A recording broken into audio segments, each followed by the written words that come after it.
Welcome to Proud Veteran Outreach, our weekly TV show where we ask you, the citizen, to help us identify the lost or isolated military vet that is having trouble making a transition from active duty into civilian life. My name is Jim Jurowitz. I'm an Army veteran myself, and our show is brought to you by the Proud Foundation and the Vet Centers of Brooklyn Park, St. Paul, and Duluth. And today we're going to be talking about suicides and the families of suicides.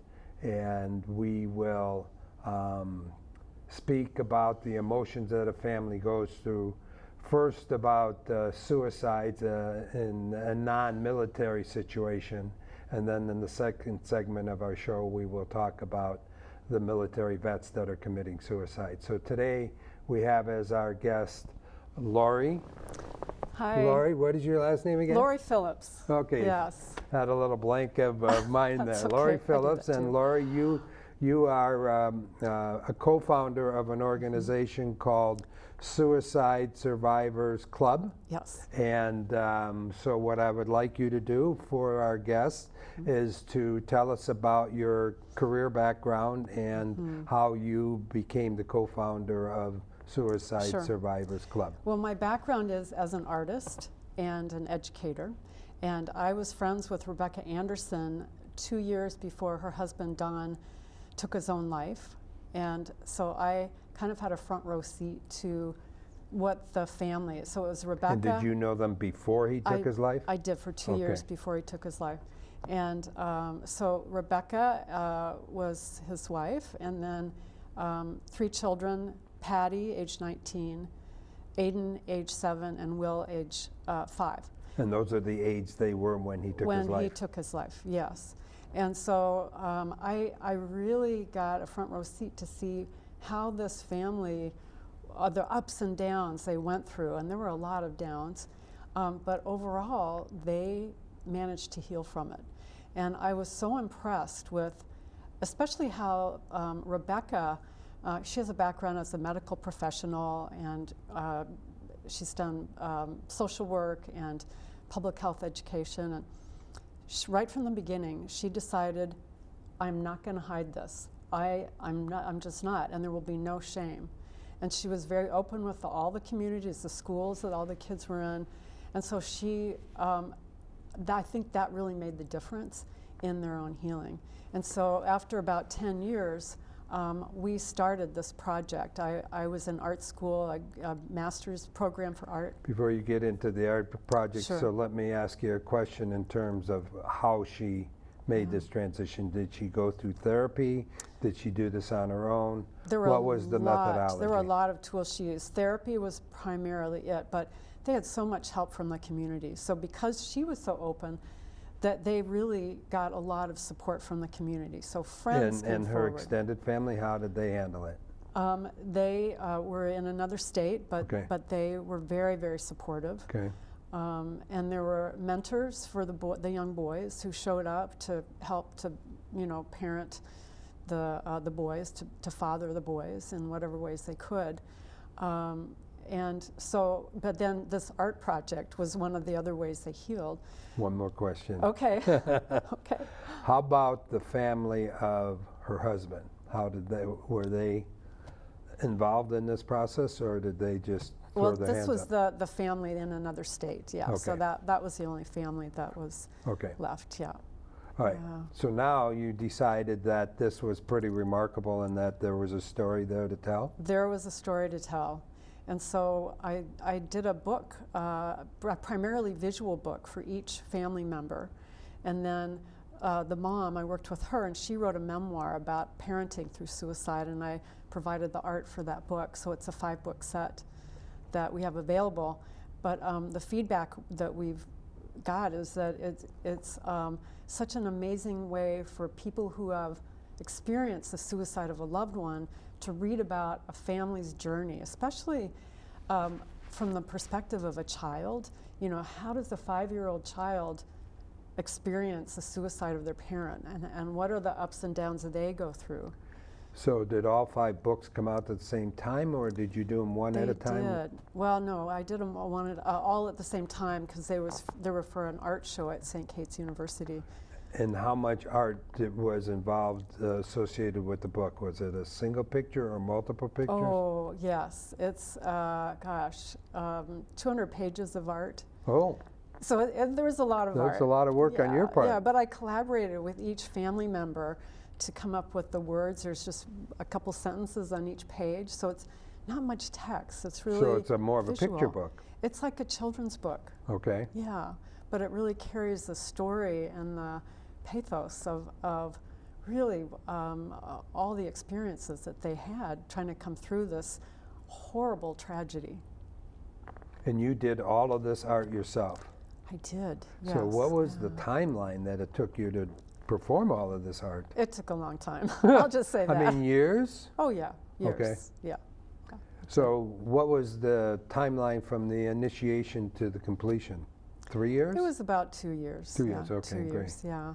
Well, that's Yeah. pretty dedicated on your part. And then we showed these books at the art show, and they got so much feedback that we decided to work with a producer, a publisher.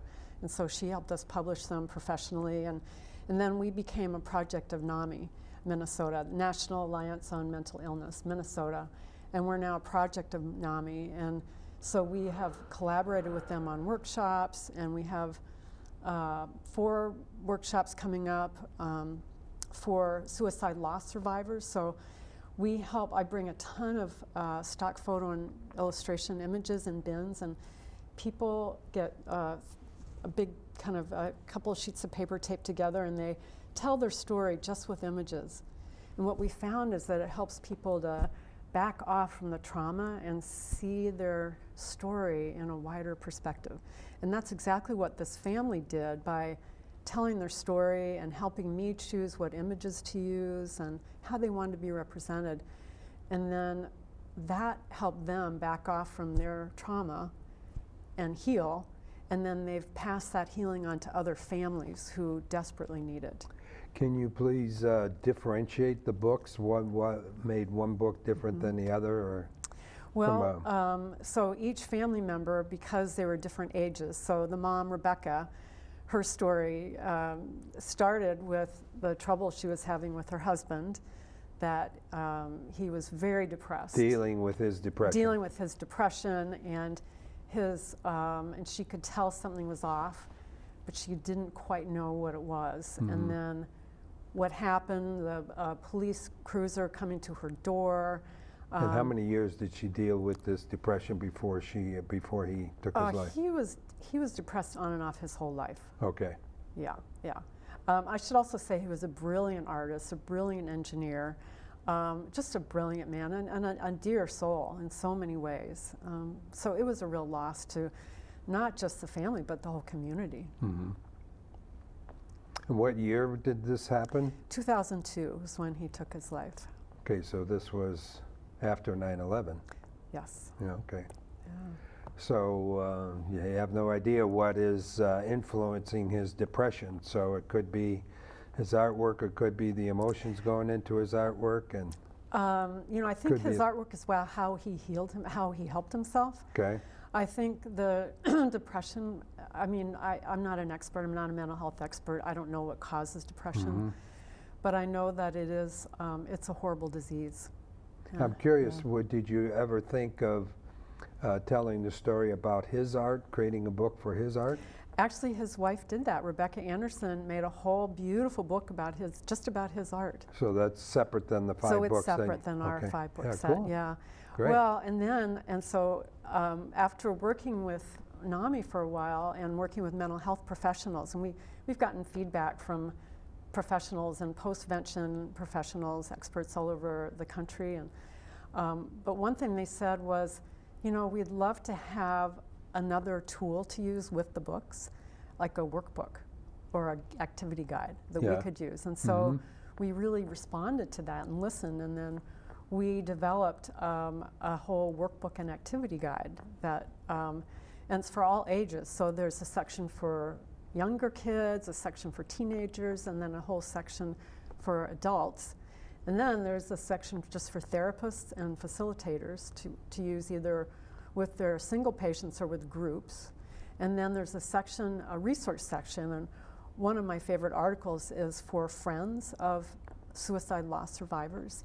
And it's written by loss survivors who just say, here are the do's and don'ts of what you should do for me as a friend and what you should not do for me as a friend. Okay, so can you give us a little more education about NAMI? Is NAMI dealing with mental health? Is it dealing also with suicides? And you know what Sure. services? Well, NAMI they're mostly resources and advocacy groups. So they advocate in the state legislature for, and they've managed to secure funds for mental health funding, which is, they do amazing work. And also they have a lot of resources. So they can come and talk to your group about suicide prevention and suicide loss. They give away our 5-book set as part of what they do. And again, we're doing these workshops with NAMI that are coming up. And one of them is for mental health professionals for CEU credits. So they if have a lot a going on. family is out there and they believe that somebody in their family is suffering from depression, can they call NAMI or get in They touch can with call NAMI, and NAMI yes. will lead them through the process? Yes, they can call NAMI Minnesota. There's also a lot of other resources. So there's the crisis text line, which if someone is in immediate danger, then you call the crisis text line. And that information is widely available. Okay. Yeah. So what has been your experience with NAMI, or were you just the author and then NAMI carries it by themselves? Does NAMI ask you to get involved, or do they ask Rebecca to get involved? Suicide Survivors Club, I should explain. So the mom, Rebecca Anderson, and I formed a company, an LLC. So we are a business, and we've developed these. And is that a for-profit or non-profit? It's for-profit. Okay. Yes. But we partner with NAMI as our fiscal agent. So Yeah. we got a Minnesota State Arts Board grant especially for these workshops, and to print a second edition of our 5-book set with safe messaging. So there were some things we did in the beginning that we just were not in line with how NAMI likes to talk about suicide. And so we've changed that for our second edition with them. Okay, so you're doing a workshop, and you and Rebecca, neither one of you are therapists, so what happens in the workshop? Well, we have a NAMI person with us, so Okay. there's a professional at every workshop. So there is a therapist on There's a hand. therapist at every workshop. Okay. Yes, yeah. So we're just there as, we are there as an example of, this is how one family healed from suicide loss. And here's something you might try too. And as an artist, I know the power of images. And I know that when you can use your own images to heal, that can be an amazing, amazing resource to help yourself come out of your own depression or anxiety. So imaging obviously is also used in meditation. And are those images used as some sort of mantra at times, or? You know, they could be used for anything, but one of the things we love is that people share them with each other. At the end of the workshop, they hold them up and share them, and then other loss survivors can really get a whole different idea of their own story. So it's really about supporting. It's a support group. So in the workshop, they're actually creating their own art picture It's or their whatever. own story. Yes. And then, so how many workshops have you facilitated so far? We've done about 4 or 5 workshops so far. Okay, so it's still new and fresh. It's still pretty fresh. Yeah. Yeah. Well, that's great. Yeah.